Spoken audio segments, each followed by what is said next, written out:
This is what Fortress Europe looks like from the point of view of the unwanted.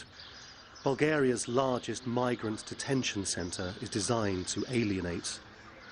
It's a prison in all but name, from the bars on the windows, the 24-hour surveillance cameras, to the meagre portions at mealtimes.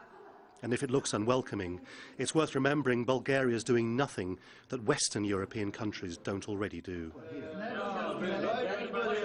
We'd barely opened the door to the accommodation block when we were descended on by men desperate to tell someone of their invisible status. Everybody here is very angry. Too much angry about the Bulgarian government, Bulgarian immigration. However they got here, they're all stuck, month upon month, with no idea how much longer they'll be here for, or who, if anybody, wants to take responsibility for them. It's an absolute nightmare.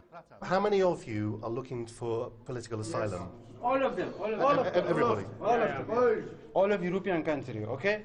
They go the front of the dictator. They want to attack the dictator countries like Iraq, Iran, Afghanistan, Somalia, and Sudan, and Libya, Pakistan, most of the Muslim countries. Then we are all, they run away from those countries, okay? We come here applying for refugee, but they put us in jail. What are you looking for?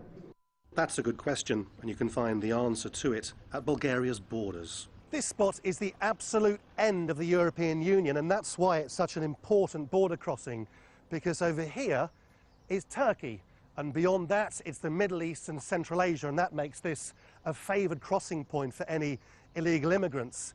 Bulgaria, of course, wants the European Union to allow it to join the Schengen group of countries with free movement for its citizens. In return, the European Union is demanding that Bulgaria keeps the unwanted out. To that end, Bulgaria wants to show the world how they look for migrants, search lorries, try to keep Europe hermetically sealed. There's equipment here that can tell if anyone's trying to breathe in the back of a truck. They even have monitoring devices to check for someone's heartbeat. This border has become impenetrable. The Prime Minister sees no irony in the idea that Bulgaria, often seen as Europe's poor relation, is flexing its own muscles against those even less fortunate.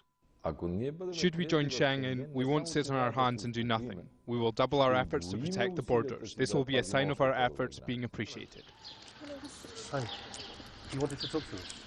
As we were leaving the refugee centre, a group of Afghan women called out to us, demanding to be heard. It transpired they were so desperate to leave this place that they'd put themselves and their children on a hunger strike.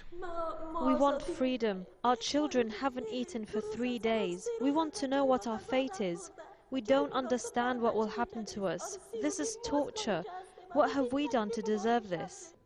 The eyes tell a story of people baffled by the complexities of Europe's borders, though in one way the message is really simple. It's much better if you don't even try. Lawrence Lee, Al Jazeera, Bulgaria.